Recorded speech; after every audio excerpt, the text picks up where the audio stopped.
books on manga and anime essentially, and you know what? There's some hard things about studying this topic, and sometimes I get confused by what the authors say, not because anime itself is such a weird, esoteric thing to study, because I don't get the people who study it. Like, I don't get the white people.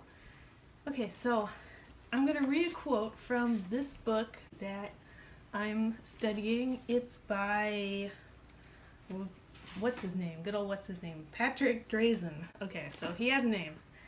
And here's this quote from Chiho Saito, who worked on, among other things, Revolutionary Girl Utena. And I won't read the whole quote because it's kind of long, but I'll start through the end. It's sort of like about culture and where morality comes from and how to live as an individual in society. Okay, so let's see.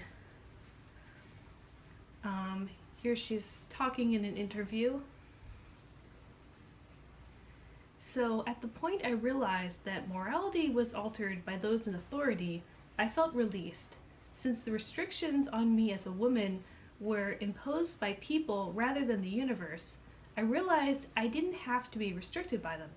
So as a human being, I will do what I need to do to pursue happiness regardless of others' restrictions. It's in the pursuit that I become a contented person.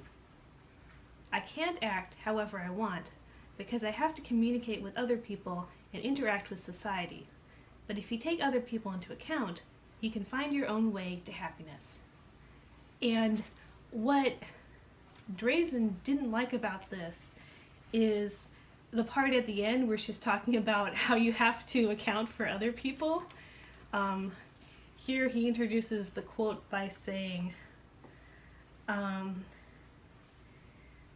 this offers a philosophy of life that is almost nihilistically individualist, except that at the last minute it veers back to Japan's traditional cognizance of the way others affect one's life and vice versa.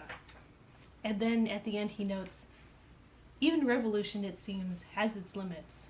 And I'm like, I'm worried. Like, does the person who wrote this just plow through red lights because the mom in the crosswalk with her stroller is in the way of his happiness? Like, how can you not be affected by other people and not take other people into account? Like, that just doesn't make sense. Like, of course you take other people into account as you're pursuing happiness. Mainly because you'll get arrested if you don't. So I don't know. These Americans, man, I don't get it. I don't know what's going on in their heads.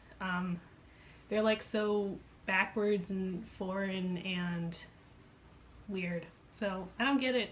I think we should just, exotify Americans from now on, because obviously they have this weird way of doing things in the West that just goes against all like common logic and so on.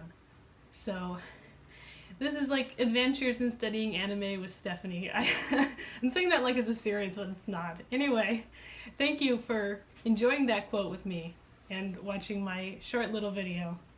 I'm surprised the birds did not contribute to this one, but I should go uncover them because they probably need some love and attention. And I've got to consider other living beings' happiness as I'm living my life and becoming a contented person. Bye! So this is the book I was talking about, Anime Explosion, the What, Why, and Wow of Japanese Animation, and the author is Patrick Drazen. And I actually would recommend this, even though I was kind of ripping on it a little bit, because it actually is kind of interesting and talks about Japanese myths and stuff like that. So give it a try.